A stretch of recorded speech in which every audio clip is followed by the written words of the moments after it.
یہ بدقسمتی ہے کہ وہ اسے پرسنل بنا رہے ہیں. اگر انہیں پرسنل بنانا ہے تو ٹھیک ہے، میں تیار ہوں، مگر ان باتوں کا جواب دے. پرسنل لڑائی بعد میں لڑیں گے، یہاں پہ فرصت نہیں ہے پرسنل لڑائی میں. یہ کشمیر جو ہے اس وقت ایگزسٹینشل کرائسس سے لڑ رہا ہے. ہمارے اتنے بڑے معاملات ہیں جو کسی کے پرسنل ایگو سے بہت بڑے ہیں. ہمارے ہزاروں نوجوان جیلوں میں بند ہیں. ان کا ایڈریس انہیں پتہ ہے؟ ان کے بارے میں کیا کیا ابھی تک اس بارے میں کچھ پتہ ہے؟ روح اللہ کوئی ذات نہیں ہے، میری کوئی اہمیت نہیں ہے.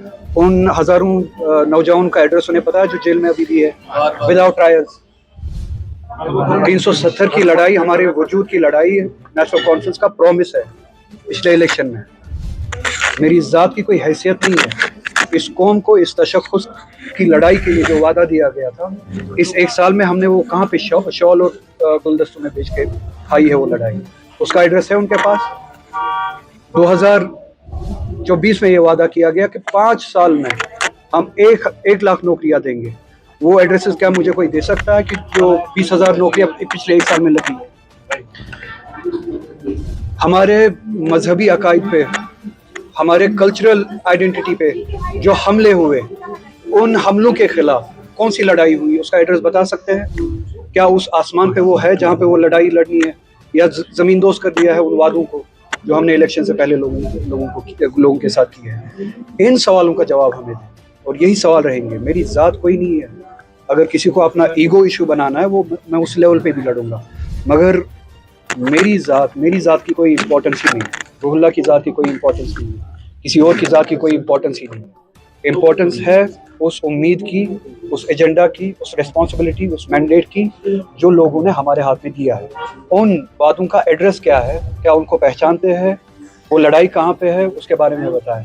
وہ ہزاروں نوجوان جو جیل میں ابھی بھی بند ہے، ان کے لیے 1 سال میں کیا کیا ہے؟ ان کا ایڈریس مجھے بتائیں. تو اسی طرح سے بہت سارے ایشوز ہیں جن کو لے کے ہم بات کر رہے ہیں. کسی کو یہ ذاتی مسئلہ بنانا ہو وہ بنا لے، مجھے اس سے کوئی فرق نہیں پڑتا. اصول سے علیحدگی کے راستے پہ چلتے ہو، مجھے ان کے بارے میں کیوں فکر کرنی ہے کہ میری ان کے ساتھ علیحدگی ہوگی یا نہیں؟ جو اپنے قوم، جس قوم نے ان کو اعتماد دیا ہے، اس قوم کے اعتماد سے برعکس علیحدہ راستہ اختیار کیا ہو، قوم کو سر راہ چھوڑ دیا ہو ان مظالم میں، جو قوم سے علیحدگی اختیار کرے، مجھے یہ فکر کہاں ہوگی کیا میری ان سے علیحدگی ہے یا نہیں ہے. میرا سوال ان سے یہ بھی آج بھی، اور آپ اس سوال کا جواب نہیں کیا کیا جو میں باتیں کرتا ہوں، جو سوال میں کرتا ہوں، کیا یہ نیشنل کانفرنس کا ایجنڈا نہیں ہے؟ اور اگر یہ نیشنل کانفرنس کا ایجنڈا ہے تو میں نے علیحدہ راستہ اختیار نہیں کیا ہے، انہوں نے غلط راستہ اختیار کیا ہے.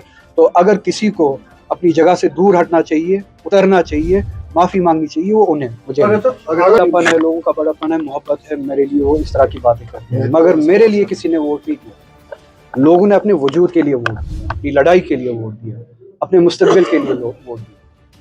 میں کوئی ذات نہیں ہوں، کوئی ترم خان نہیں ہے کہ کسی کے لیے ووٹ دیا ہو، اور میں بھی کوئی بڑی ذات نہیں ہوں. لوگوں نے اپنے وجود کے لیے، اپنی لڑائی کے لیے، اپنے حقوق کے لیے، اپنے تشخص کے لیے، کانسٹیٹیوشنل آئیڈینٹی کے لیے، پروٹیکشنز کے لیے جو ہم سے چھینے گئے، ان کی واپسی کے لیے ووٹ دیا.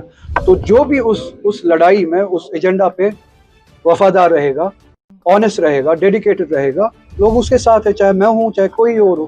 جو اس چیز کے ساتھ، لوگوں کے اعتماد کے ساتھ بے وفائی کرے گا، وہ کوئی بھی ہو، وہ خود کو ترم خان نہ سمجھے. لوگ ان کو اپنی جگہ دکھاتے ہیں اور دکھایا بھی ہے. اس سے پہلے سوال کہا، میں نے آپ کو سوال دیا ہے، وہ سوال کا جواب دے دے.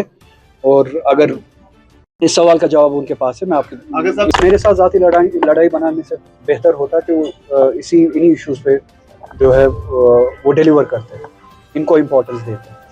میں کون ہوں کون نہیں ہوں اس کی فکر کیے بغیر ریزرویشن کے حوالے سے جو لاکھوں نوجوان ہمارے ان سے امید لگائے بیٹھے، بجائے ان کو کہ ان کو یہ کہے کہ میں آپ کے دباؤ میں آنے والا نہیں ہوں، کم سے کم ریزرویشن کے مسئلے کو ہی حل کر دیں.